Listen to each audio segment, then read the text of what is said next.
नमस्कार, मी डी.टी. आंबेगावे, मुख्य संपादक सत्य पोलीस टाइम्स। सामान्य जनतेचा आवाज बुलंद करण्यासाठी सत्य पोलीस टाइम्स या चॅनेलला आत्ताच सबस्क्राईब करा। तळा तालुक्याचं स्थलांतर वाढतंय, थांबवण्यासाठी आपलं काय करतात?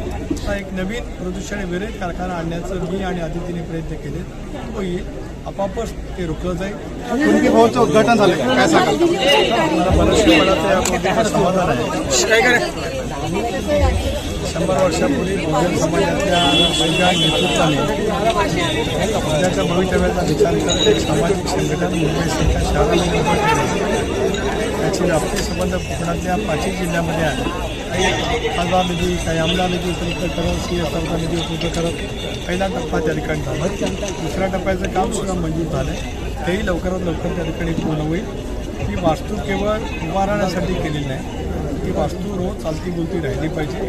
वेगवेगळे प्रशिक्षण, महिलांची वृत्ती, महिलांच्या व्यवसायावरती आधारित अभ्यासक्रम, अधिक काय उपक्रम हे देण्याच्या दृष्टीने मी पुढच्या कालावधीमध्ये कालबद्ध पद्धतीचा कार्यक्रम आखला। तळा तालुक्याचं स्थलांतर वाढतंय, थांबवण्यासाठी आपलं काय करतात? एक आपण लक्षात आलं की स्थलांतर काय आज नाही, 4 पिढीपासून लोक मुंबईला जातात। आज आले प्रत्येक गावातली 4 पिढीच्या अगोदरची लोक मुंबईला आहेत, आता गेली असं नाही। एक तरी अलीकडच्या कालावधीमध्ये खेड्यापाड्यामध्ये नवीन पिढी जी आहे त्यांना तालुक्याच्या ठिकाणी शिक्षणासाठी यावं असं वाटत असतं, तरी तालुक्याच्या ग्रामीण भागात आपण शिक्षणाची व्यवस्था तयार केली।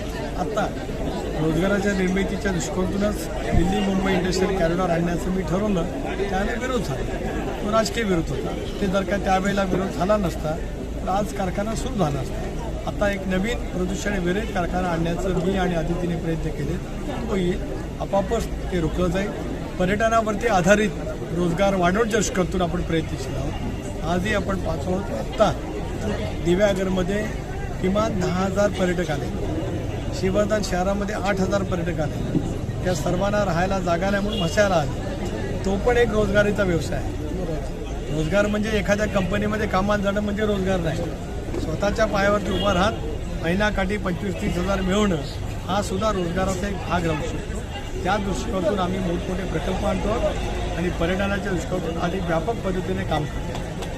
सामान्य जनतेचा बुलंद आवाज, सत्य पोलीस टाइम्स।